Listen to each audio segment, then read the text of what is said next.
প্রতিটি টিফিনের পেছনে থাকে ছোট ছোট গল্প আর অনেকখানি ভালোবাসা ও যত্ন। আজকে যে গল্পটা বলবো সেটা একটু অন্যরকম।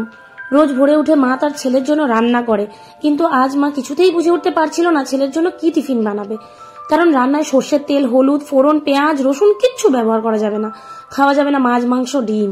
কারণ কাল ওর পিসি মারা গেছেন, তাই আমাদের ওষুধ চলছে। শুনেছি আমার শ্বশুর বাড়ির সমস্ত বাচ্চাই নাকি ওনার হাতে মানুষ। সবাইকে খুব ভালোবাসতেন। যেখানেই তুমি থেকো বেশি ভালো থেকো। কাল থেকে সবার মন ভীষণ খারাপ, কিন্তু যে যাওয়ার সে তো সংসারের মায়া ত্যাগ করে চলে গেছেন।